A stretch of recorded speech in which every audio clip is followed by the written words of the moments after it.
with a speech entitled The Bull and the Monolith. So with the speech entitled The Bull and the Monolith, please put your hands together for Jan Tetteroo.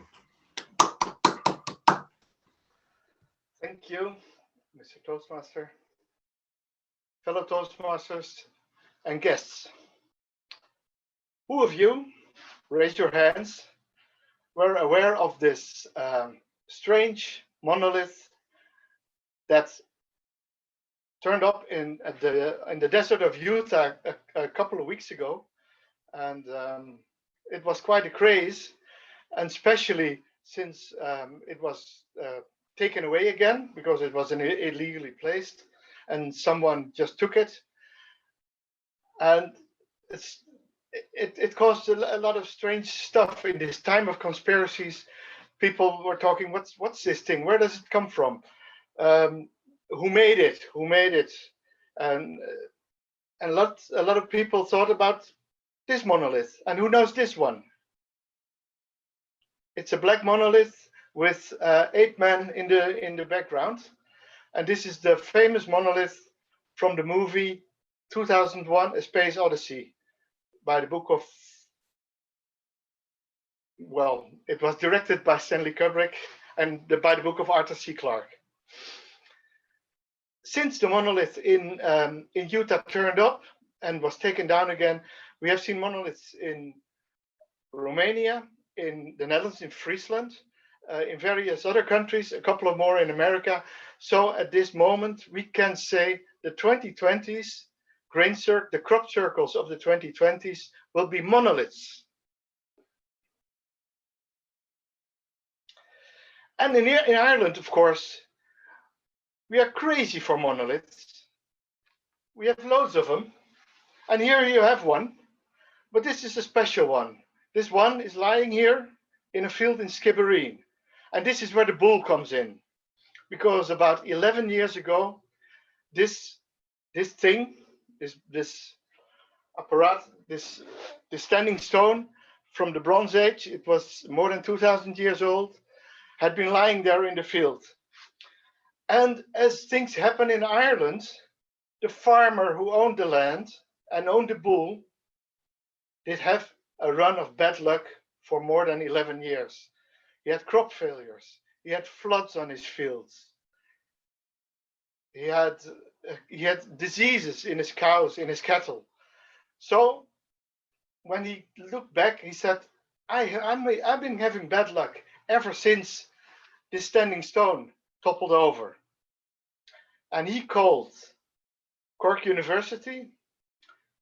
He called Dr. Jenny Butler, who is the professor of archaeology and folklore. And she said, well, it might have fallen on a ferry road which is probably in more better known on a ley line, but it's used by fairies or other unseen creatures. And if you stand it up, you might want to call someone to assist you to make amends with the fairies and with the Sidhe. And she advised to call me and Karen, because some of you might know it, but since about 20 years, we act as druids in the order of bards, ovids, and druids. And she knew it. We were well known for her. And she said, Jan and Karen can help you re-erect the stone, placing it correct, and maybe give a turn to your bad luck. So mid-October, Karen and I went to Skibbereen to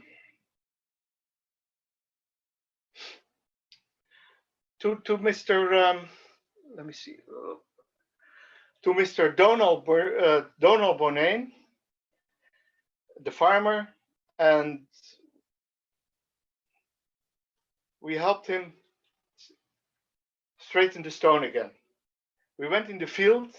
We did a druid ceremony where we asked the fair folk no longer to cause bad luck to Donald, and he, during the ceremony, took out his digger We put a rope around the stone. It was more than 1,500 kilos, and we put it up again, which is brilliant, of course.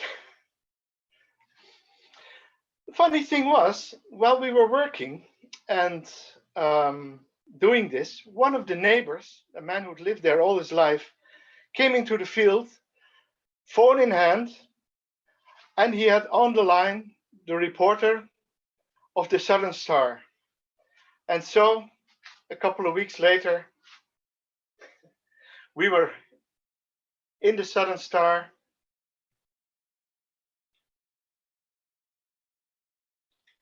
Kerry Druids worked their magic on Skibbereen Standing Stone in the Saturday edition.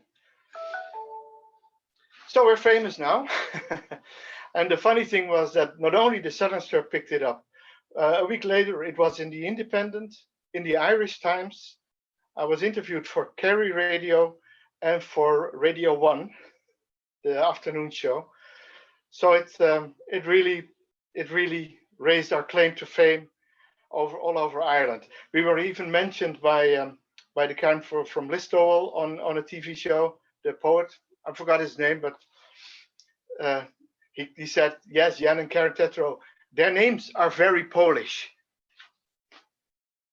which was kind of funny, of course.